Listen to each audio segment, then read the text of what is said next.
these individuals. I'm also on the Veterans Committee, and I have several bills there. Last year, we were able to present a veterans home bill. Strong supporter for veterans. We're a military family here, and that passed. It really surprised me that we were able to get that through, and I'm glad to know it's on the way. I have a bill coming Monday that doesn't mean a lot. 1 minute. An amendment to our restricted driver's license. It came to me from several people. We'd like to add the ability for individuals who are 15 years of age with a restricted license to also be able to drive their car to church. We feel like if they're skilled enough to go to work and to school, we'd like that, and that affects us in our family.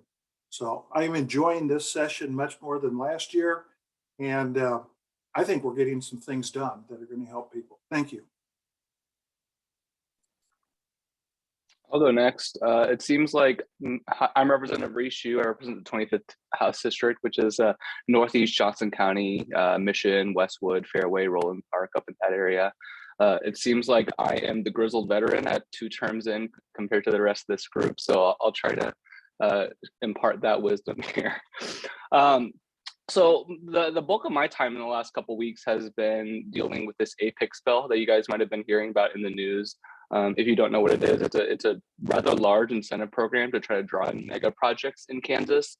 The definition of a mega project is over $1 billion in investment. So these are really, really, really big projects. A lot of these are happening nowadays across the country because, as we're experiencing supply chain issues, a lot of companies here in the States want to shorten their supply chains a little bit. So whereas before manufacturers were in China or Japan, maybe they want to bring them back to the States and provide the jobs here, and also provides a little bit more certainty with the supply chain. So that's kind of what we're looking at. Just kind of overall, philosophically, I am generally kind of skeptical of these kinds of deals. But the more I learned, the more I was kind of assuaged that I think this could be a really, really good thing for Kansas and really transformative. I kind of think of my time in the legislature, I try to look super long term, right? How do we better position Kansas and our reputation in the national conversation? And I think over the last 10, 15 years, that reputation has been rather bad. And that kind of leads to young people leaving the state. And I think this project can also do a lot to keep our KU and K-State and our other university graduates here. So I was strongly supportive of this bill in the end. I don't love every portion of it. But I am really excited about it. And just for a little bit of additional context, in terms of mega projects, we have tried to recruit 11 in the previous, 6, 7 years, and we have gotten 0 of them. And so that kind of speaks to why this type of expanded incentive program was necessary. 1 minute left, just kind of quickly. I'm the ranking Democrat on financial institutions. We've been looking at a lot of housing issues. It's a big issue in both rural and urban Kansas. There's just not very many new houses being built for a variety of reasons. We're looking at that this year. Agriculture has been pretty slow. I think the most exciting testimony has been kind of about what we can do to save the ornate box turtle. There are declining populations for a variety of reasons, mostly human caused, but there is kind of a black market being created for them. People in Asian countries are buying them for their gardens, and so people in Kansas are kind of collecting them and shipping them overseas. And so we're just kind of trying to tighten that up a little bit. One last quick thing that I'm very, very excited about next week in Fed and State, which Joel is on, so she has to vote for it. We're having a hearing on in the Asian American Affairs Commission. It's a bill that I've created. We already have an African American Affairs Commission. We have a Hispanic American Affairs Commission. And so this would just create an Asian American one alongside that. So I'm really excited to move forward with that. I think that means it's my turn.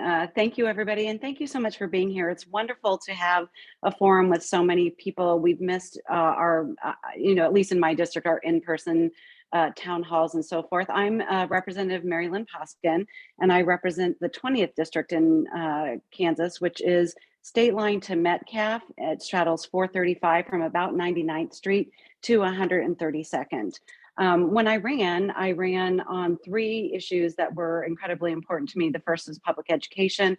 The second was strong and healthy communities. And the third was economic development and opportunities for our young families. I'm the mother of 7 of a blended family, and 6 of them have left the state. So I really appreciate the work that we've done around that. I currently serve on 4 committees. I'm on financial institutions and rural development with Representative Xu. And we have also, in addition to the housing issues, looked at some financial highways for new and interesting types of business to bring to Kansas. I'm on the education committee, and that one is near and dear to my heart. One of the things that I want to talk about really quickly in education is that when we looked at the bills that were presented last year and this year, I found very few bills that were supportive of teachers. And so within the last couple of weeks and some additional work, particularly thank you to Joella for taking up one of the issues I didn't have time to look at. There are at least 4 very supportive bills for teachers. One of them is House Bill 2626, which doubles the Kansas Teacher Service Scholarship appropriations. And that's a scholarship that goes to teacher ed, and those teachers commit to work in Kansas. We had 36 bipartisan co-sponsors of that bill, including every representative who's here. House Bill 2627 is a new scholarship program based on the characteristics of every year's Teacher of the Year. I'll let you take a look at that. We've got 2639 that changes some CAPER rules so that retired teachers can return to substitute more quickly. And then 2671, which restores due process to teachers. And also I introduced a bill in elections that hasn't come up yet, but it requires attribution of a paid for by statement on school board races and community college races. I'm gonna have to hurry up. I'm also serving on veterans and military with Representative Johnson. We had a wonderful week with veterans in the Capitol this week. And I'm also the ranking on transportation and public safety budget. That really ties in well to our congressional representation, where Congresswoman Sharice Davids is vice chair of the transportation. We'll see supply chain and transportation and public safety issues being very important to our area. And I think that will be it for now. And I can't wait to weigh in on the next questions. Thank you. Right. I misspoke. I said gallery view would be the best experience. It's speaker view. You're just going to see our legislators and the moderator and our timekeeper that way. I apologize. Zoom is always changing on me. We're going to blame Zoom, not me. So I have our first question. What do you think about the potential court challenges, both state and federal courts, to the Ad Astra 2 map? The Ad Astra 2 map will face, and that the state will have to defend.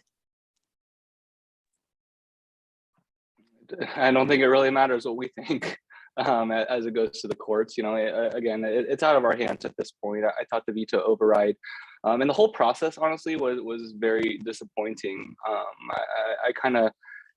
My whole goal is to not make politics feel bad for my constituents, and just kind of the stories around, you know, there are a couple lone holdout no's, and there are like these deals going on to try to get them to flip, which happens with every kinds of one of these votes. I don't think it feels good. You know, if you vote no, that's fine. If you vote yes, that's fine. But to use redistricting, which is kind of one of the most important things, as leverage to get what you want, and that didn't feel good to me. So other than that, yeah, I don't know which way it's going to stand. You know, I think most of us here know that the Alabama court case at the federal level didn't go well. So that's maybe why we see kind of a state court challenge. But other than that, yeah, I don't know which way it's going to go at this point. I agree, and I personally support nonpartisan commissions working to help draw these maps, but that's unfortunately not the process that we used here in Kansas. So it did become much more political, and I just can't see how we would draw Lawrence out of Douglas County into the 1st district. And I feel that the current map grossly separates important communities of interest, but Representative Xu is right. That's going to be out of our hands now, and the courts will have to decide whether or not these are politically and racially gerrymandered maps, which I personally think they are. I'll go next. And I will tell you that one of the issues that I ran on was breaking the supermajority. When I ran in 2020, we were only one House seat away from doing that. And I was a Republican for 35 years, have been a Democrat for 2. I don't have a problem with there being more Republicans than there are Democrats, but I get concerned when there's a supermajority and they are able to just crush things like a gerrymandered map through the process and then make all the rules for how it's done. And we heard testimony in just a few short days from people all over the state who voiced an opinion to keep Johnson County and Wyandotte counties together. And I think it's important to note what Representative Sutton pointed out on the floor, and that is the information about the census data came out after those hearings. So the folks like myself and people who live in Johnson County, when we change our verbiage to say to keep the core of the Kansas City metro area together, and some people pounced on us for agreeing that we would have to slice off some of either county. That's a result of the fact that the data came out after. But I think the sentiment that was expressed throughout the state was to keep the core of the Kansas City metro area together for the communities of interest, economic, racial, and so forth.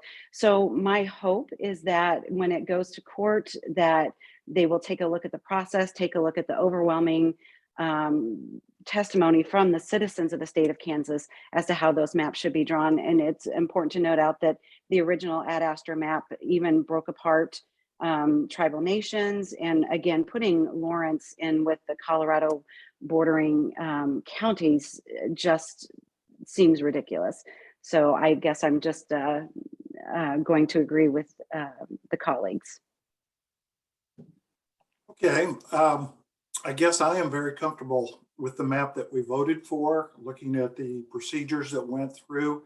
I attended several of the hearings to see what was going to be drawn. I think people were given an incredible opportunity to respond in these meetings. Sometimes people don't take advantage of that.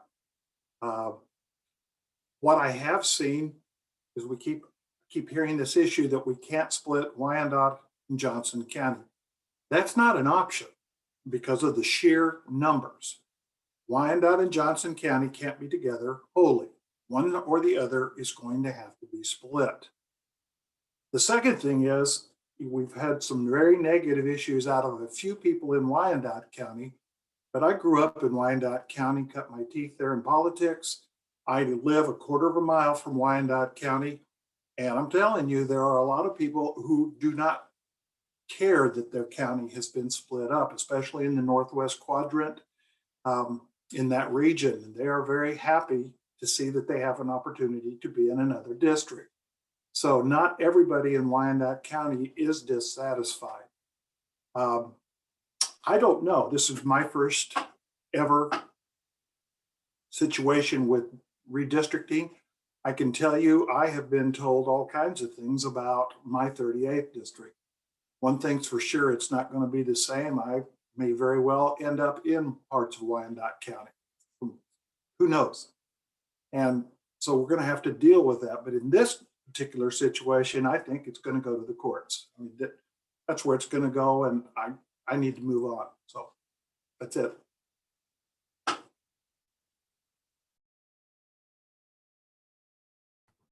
Okay, our next question is, what is your sense that the so-called student empowerment accounts will pass into law?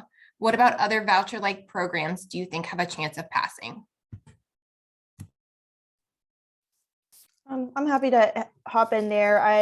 I serve on the K-12 Education Budget Committee. We have heard another education savings account bill, voucher bill this year, HB 2550, and last year we had HB 2119. So both are still out there. They're very similar bills, and it does take a lot of public taxpayer dollars that would be transferred into these accounts and go into private funding, private education. And I personally believe that public tax dollars should be used for public education. The biggest concerns I have are the inability for us to really make sure there isn't a lot of fraud, and we have no way these can be used at accredited or non-accredited schools. So we won't know if students are actually achieving at higher levels or having a successful experience. And also, these other schools do not have to take all students. They can deny enrollment to anyone for any reason. And I think that there's going to be a push. I think we'll work that bill. I think we'll pass it out of committee. I will not be supporting it, but I do think a lot of, especially rural and smaller town legislators, understand the importance of their community and neighborhood school. That's a huge driver for their schools or for their towns. And I think we'll manage to gavel out this session without diverting a whole bunch. I mean, it's like if they estimate in our on our fiscal note, I think it's about $68 million a year could go, or 58 or 68 million a year could be diverted from the state general fund into these education savings accounts. And once that money makes it into an education savings account, even if the student would return to their public school, there is no mechanism for those dollars to ever return to the state general fund. So once it's in there, it's there. Once a student has qualified for an education savings account, they're in for the rest of their school career, whether they go to school at a public or a private. So again, I have big concerns with this, but I am hearing from parents and educators in my district and across the state. People are paying attention, and we need to continue to hear from you all. I guess I would be the opposite opinion. One of my great concerns as a teacher, I'm not teaching at this point. I retired after I was elected to the state just last December, is we're failing our kids in certain areas. Now, clearly my district, the DeSoto, the Basser, Linwood, the Tonkin, Oxley schools, doing excellent. I applaud them. But we have some very specific districts that are turning out abysmal educational rules, and the kids aren't even there. They don't even know who is there.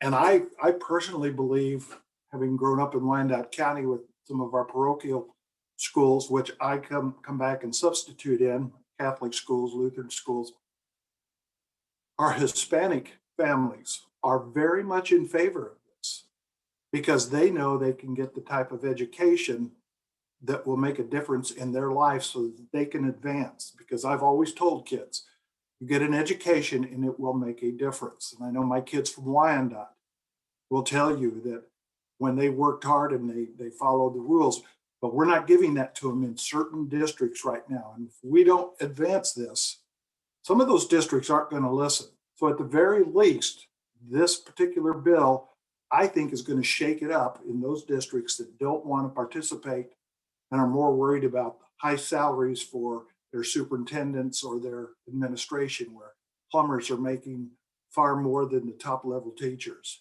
And so just my thoughts. Thank you.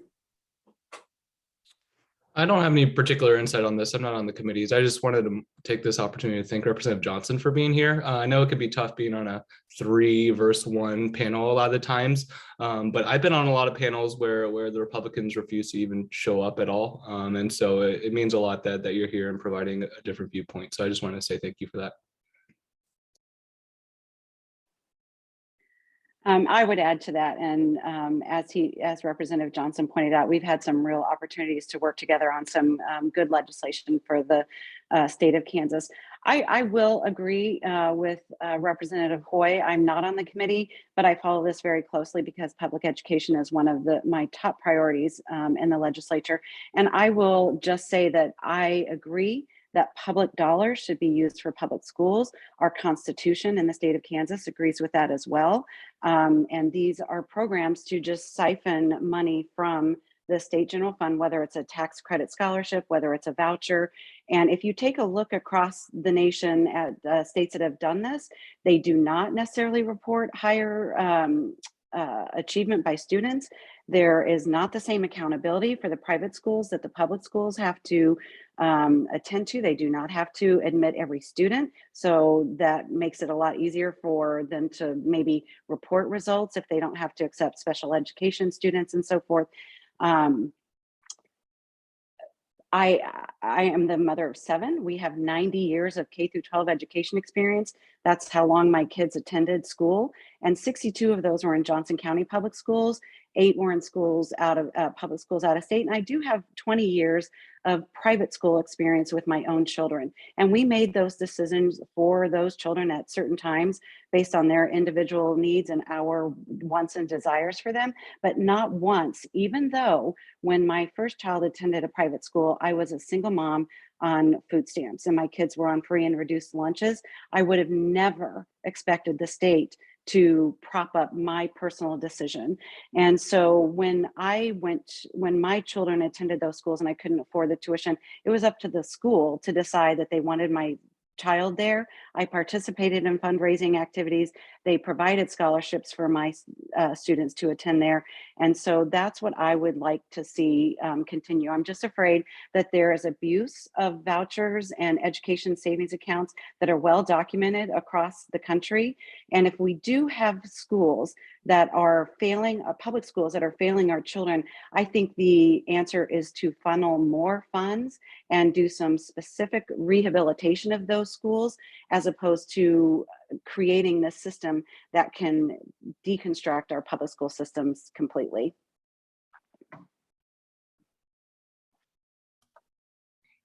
We have one more education question. What can Kansas do to better attract and retain qualified teachers for our state's K through 12 public schools? And how can parents like me support policy that supports teachers?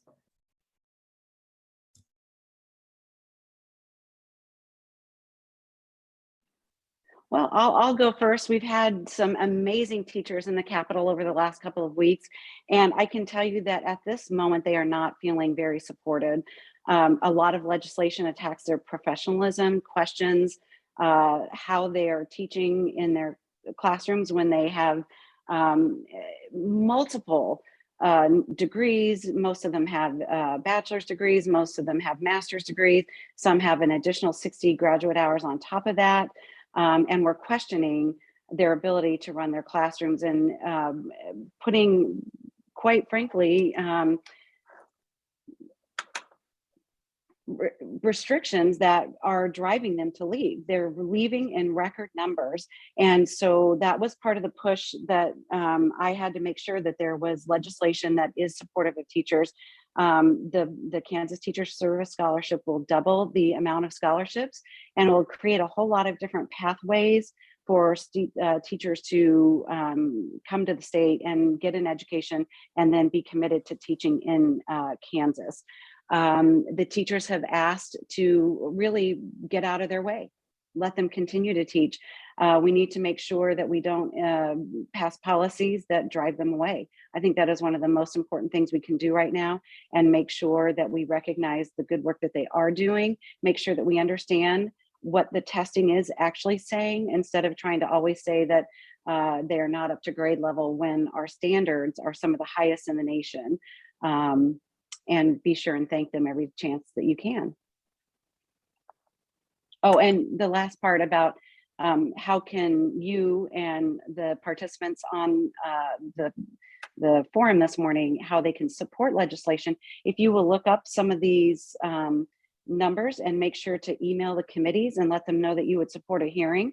That's HB 2626, 2627, 2639, and 2671. And I don't have a bill number yet on the bill I introduced in elections, but those are 4 that are out there right now that you can email the committees and ask them to have a hearing and then to work the bill.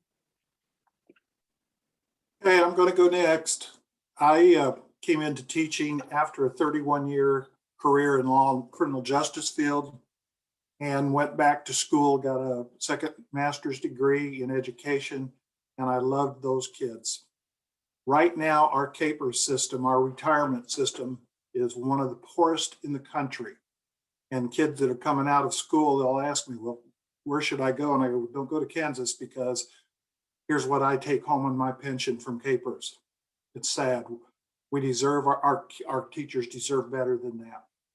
My daughter is a professor, a doctorate at Greenville University, and teaches elementary education teachers all over. And she looks at the salaries and tells me, Dad, and she graduated from Piper High School, Dad, we're not giving them enough benefits. So why would you want to come back to Kansas? And I totally agree with a lot of these things. I'm a non-traditional teacher, and my classroom sometimes got a little crazy. And with that being said, I think we need some of the new innovation that is coming through different areas, Department of Education. You know, Basehor-Linwood has an innovation academy, because we don't all think alike. We don't all learn from reading. We don't all learn from seeing, but we do learn from doing. And I think we need to incentivize both that and career technical education for our kids, because not every kid wants to worry about Mr. Johnson's boring world history class. But by gosh, they can build things, and they need those skills. So I think we're doing that. Now, last year in the committee, myself and Representative Susan Estes put into the big funding bill that each district could give a teacher a $500 bonus for COVID out of the COVID funds. And then months later, I found out that the schools many schools hadn't even given out that $500 bonus. You know, our goal was simply to let teachers know we cared. Well, we do care, and I'm on a good committee. There's not one person on my committee, K through 12 education, that doesn't care about kids. We may not agree about the technical issues, but I guarantee you the people that I sit with care, and we will listen. I'm not sure what is best, but we need to make sure these kids know kids. Today's my birthday, folks. So I can call anybody I want kids, because my wife gave me some cereal so I would be regular. I'd like to tell her thank you for that. She says, you're officially old, go get your ARP card. And then they gave me some Shout, so that when I spill on my tie in the sessions, I can clean myself and not look like a bum. The grandkids, I don't even want to tell you, the one that's still in the diaper brought me a big box of Depends. I'm done. Thank you. Well, happy birthday, Representative Johnson. As Representative Poskin said, we did have teachers out, hosted them at the Johnson County delegation. We meet every Monday, and the main message that came through me was just, leave us alone. We're doing our jobs. And something important to remember, the parents of kindergartners and first graders may have never even set foot inside of their kids' school. So understandably, there is some unease and worry, but we also had a year where we may have been listening into the classroom. So for those who had remote education, I think that it's a tough time. Every employee, wherever you work, is struggling. There is a workforce crisis, and Representative Poskin mentioned the bill that would expand, or that would reduce the waiting period to 30 days temporarily, so that people retired from a CAPERS employer could re-enter the workforce. And there is a hearing on that Monday. And I know Representative Poskin, myself, Representative Schmidt, Representative Stephen Johnson, who chairs the Insurance Committee, and Representative Jim Kelly, there is a lot of bipartisan support to try to address and get creative in the way that we help with the public, at least the public portion of the workforce shortage crisis. I also think that, when times are, we aren't able to be in the schools as much, and there may be some concerns about what's happening, I am worried about the Parents' Bill of Rights, the hearing that we're going to have next week. I've read through the bill. There is a lot of just busy work that the bill creates for our teachers, having to create this parent portal, transparency portal, where they would have to upload every single curriculum item, worksheet, the books that they're reading in the classes. It just seems like a lot of extra work. And it also includes the training materials that any teacher would go through. And I serve on the site council as well as the PTA at my son's school, Rising Star Elementary. And one of the teachers there just informed us that he's going through a 2-year training program. It's a supplemental literacy program called The Letters that Shawnee Mission School District is doing. And, you know, our last PTA exec meeting, they only had 3 people on it. I couldn't make it myself. If we can't get folks to be showing up and where they do have the opportunity to learn what's going on in the school, I just can't imagine they're going to read 2 years worth of training materials that the teacher's going through. So I think it really, we need to just take a deep breath and focus on the achievement and what is best for the students, as well as what's best for our teachers, because they're swamped right now. There's our shortages and we're asking a lot and they are stepping up. So I would also put a plug in. You asked what we can do, parents can do to support it. You do not have to be a parent at your local school to join the PTA. And a lot of us as PTA members, that money goes back for teacher appreciation. So let teachers know you appreciate them.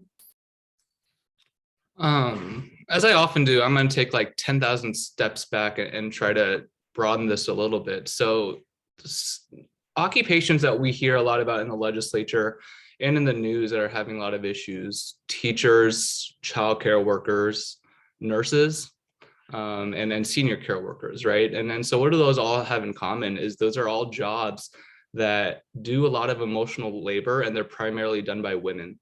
And so I think we need to have a really clear conversation about why we don't value these jobs like we should. There are no easy solutions at this point, but I just think it's obvious that this current system that we have created doesn't value these jobs. And especially through the pandemic, it's all kind of come to a head in terms of how much these occupations are asked to do and how much they're compensated for that. So I think it's a larger issue than just teachers. My wife is a nurse, and then obviously they're all burnt out. She only gets 30 minutes for a lunch, but she's still watching a screen and she's scarfing down lunch. She hasn't gotten a real lunch break in 11 years. And so I think it's very similar for teachers in a lot of ways. So I just think we have to have a larger conversation about these types of jobs, in addition to kind of the nuts and bolts on how we can make our teachers' lives better.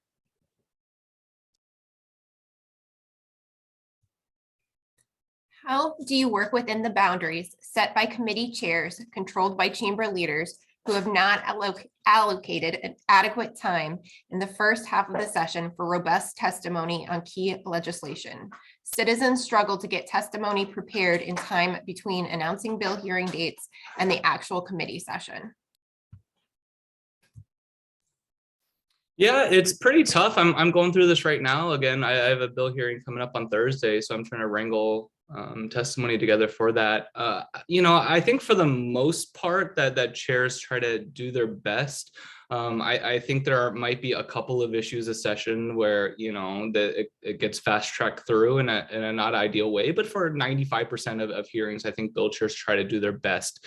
It's just kind of the nature of how the session goes. I think most of us, and we're not in committee leadership or legislative leadership, we're trying to get by day to day. Like we have so much on our plates. Committee chairs have a bunch of additional responsibilities. So I think for the most part, they're doing our best. I think for us as representatives, individual representatives, we could do a better job of trying to keep people updated as well on what's coming up. With the decline, I think overall in journalism in state houses. I love our current press corps, but smaller than it used to be. The responsibility comes to us to a certain extent. I'm like, hey, these are the things coming up. If you want to testify, like this is the best way to do it. It's just, I think we all have to be a little bit more tuned in than we used to be. I think Representative Xu did a great job of addressing that question, but I would also add that one of the things that I do when a constituent emails me about something that they're concerned about, I typically direct them to the committee website page that will have the committee rules, the committee assistant, and tell them that I might not have time to monitor their exact issue, but that it will likely come up in these committees, or if it's a bill that's already out there, and ask them to email the chair to have a committee, to have a hearing and to work the bill. And I always let them know that my office is here to assist if they have any questions. I have also found that committee leadership wants to have more testimony as opposed to less, and that they do make some exceptions. And I will put in for instance, I introduced a bill on Thursday that has a hearing now on Tuesday in Commerce, Labor, and Economic Development. And that's a big committee, and it's an important bill.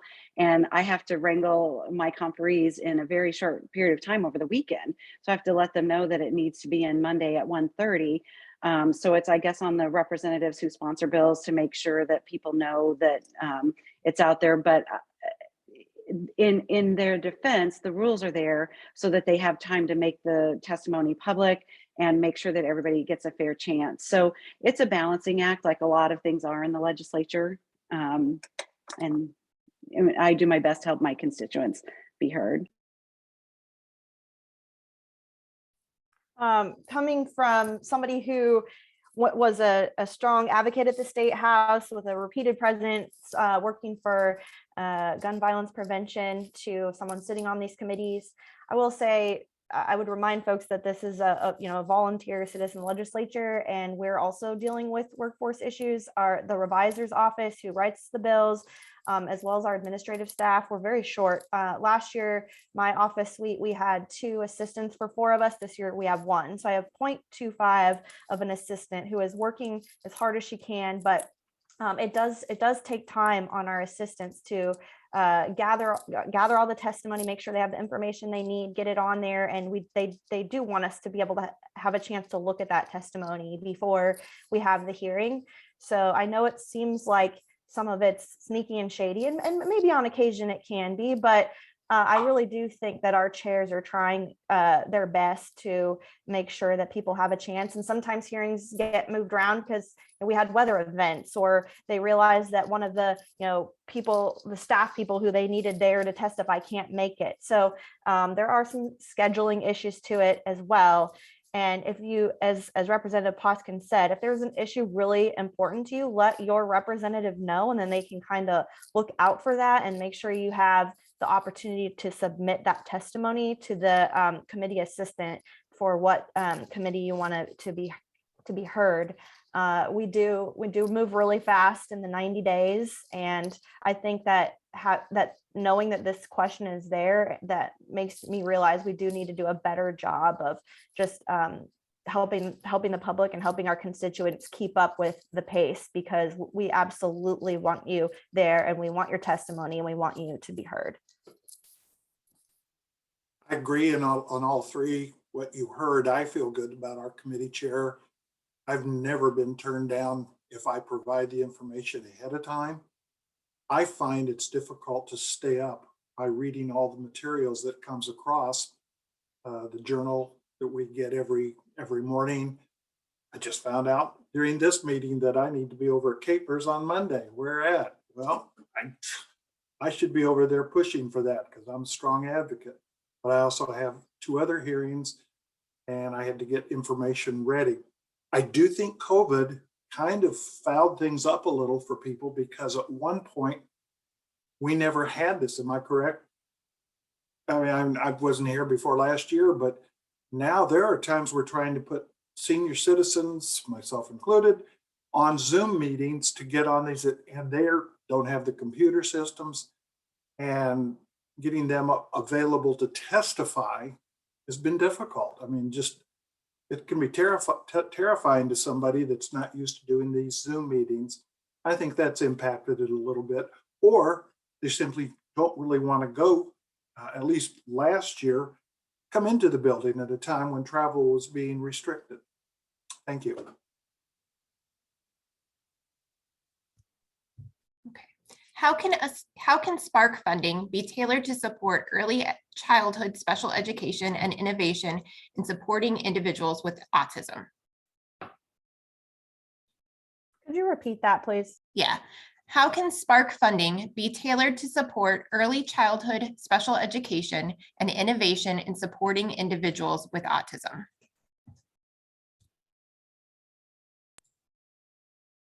Looks like Joel is furiously doing her. So Joel would know more about this, I think, than even I would. But honestly, the legislature is slightly removed from the Spark funding process. And so I don't have any particular insight on that. I know that I believe the Spark committee does have a website and kind of a form submission process if you have requests for particular types of funding.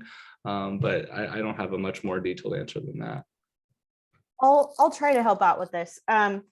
There are a few different pots that the federal government has has helped out with throughout COVID. So we had the ESSER funding that is used by our public school districts, and there was also some funding set aside for private schools.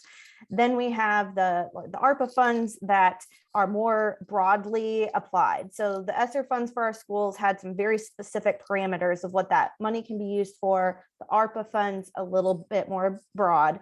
Both have a maintenance of effort, so we can't just supplant our existing budget expenses with that money. That has to be, used in a way that would, help with capital projects and improvements to buildings, HVAC, things like that. And we have asked in K through 12 for some of our capital expenses to be reviewed by the Spark committee and to see if we could use the funding for that.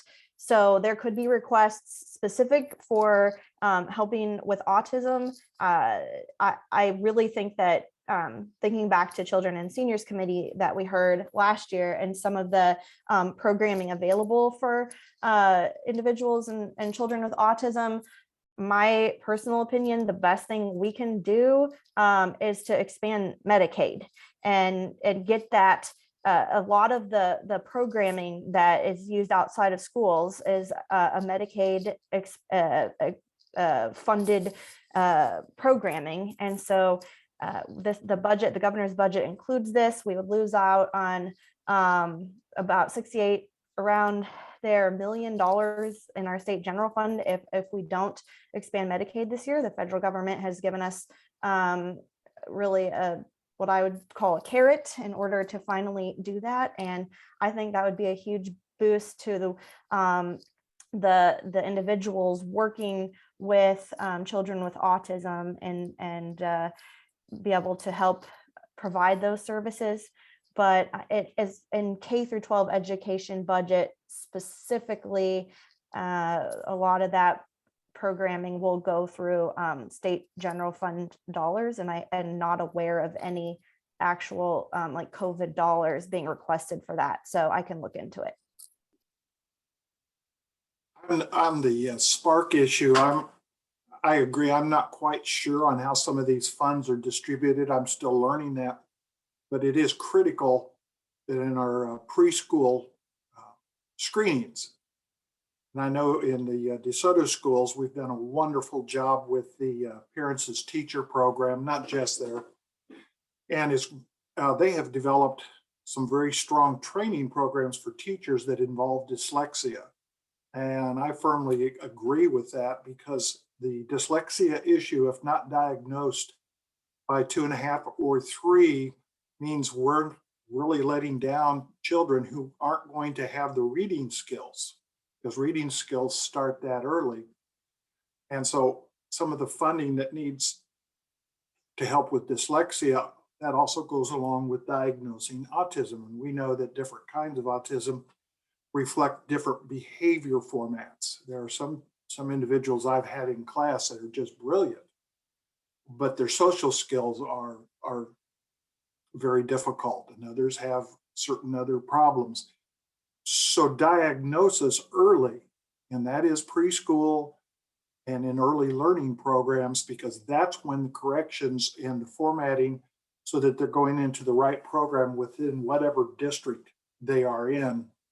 And so I think we want to make sure that whatever pot of money that's coming out, if we don't commit to the kids early, then we're not going to have the scores later.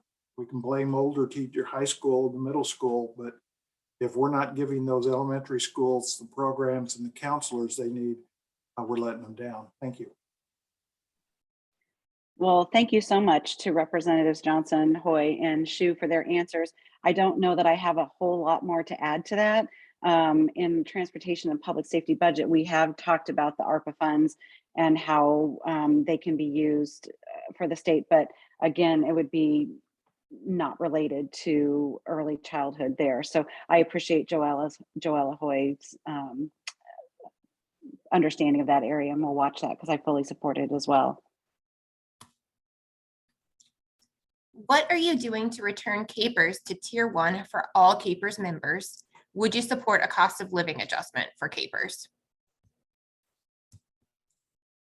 I think we would all support a COLA. Sounds like on this particular call. I haven't heard much conversation, honestly, about returning capers to tier 1. I think that's probably a couple steps removed from where we're at in the legislature. I don't think it's a bad idea, but I just think that is a big ask after years of budget issues. But yeah, I think we would all support a COLA.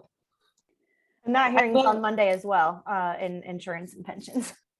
Excellent. Well, and I would add that the Shawnee Mission School District has that as a legislative priority. We had asked earlier what we can do to recruit teachers and bring them to Kansas, and they have discussed the fact that taking their new employees off of tier 1 has been difficult for them to overcome. So I do think we would support it, and it's important. Yes, yes, yes. Thank you.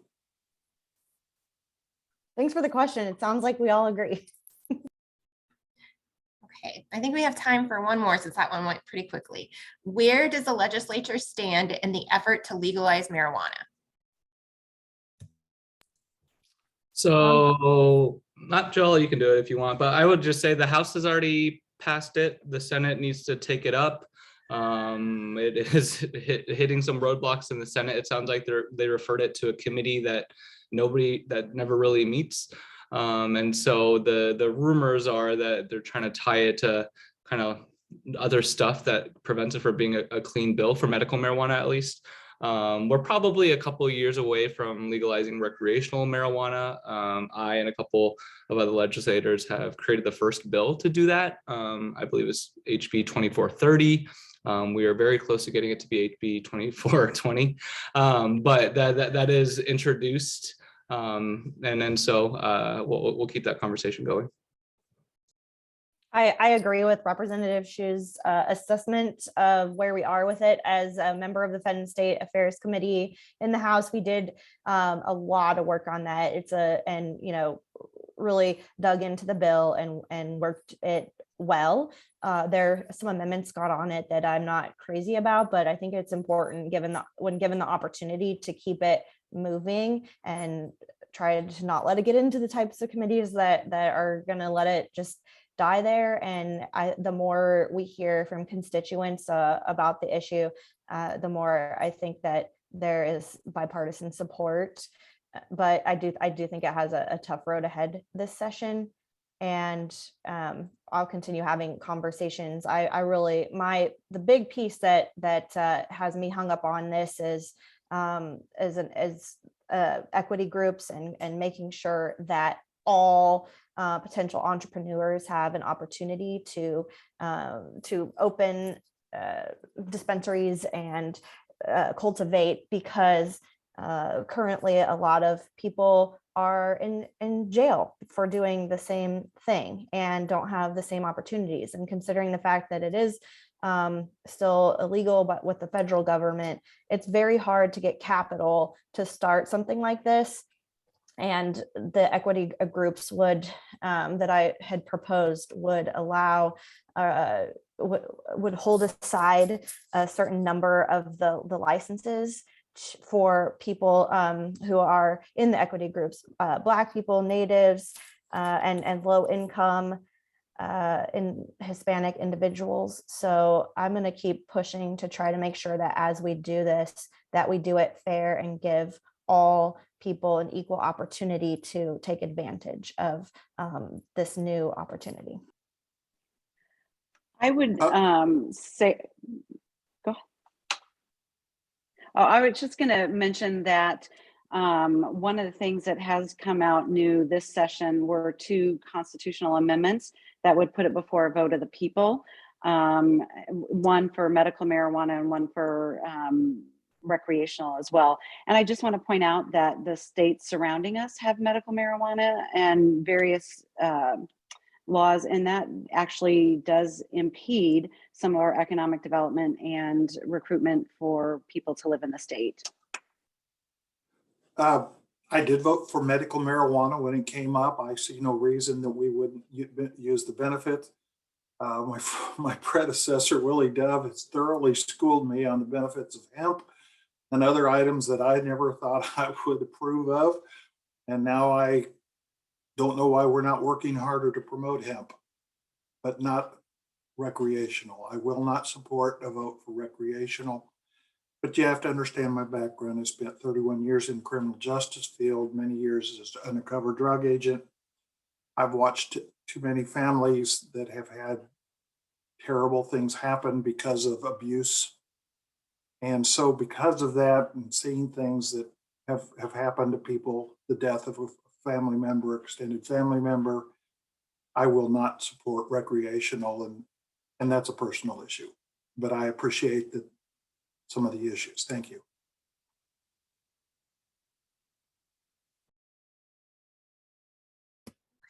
And we are right at time. Unfortunately, we have many questions that we were not able to answer. But again, I would encourage you to follow up individually with these legislators. I'm going to send out the contact information. It will include the contact information for all 4 of these legislators that spoke today, as well as every single one that's speaking at future coffees. So please do not hesitate to contact them. And I just want to also send out the extension to an invitation to attend the other future coffees. Like I said, I learned something at every single one. And I believe that you would as well. And thank you again to our legislators. Thank you for taking time out on your birthday and also on a Saturday morning. Thank you.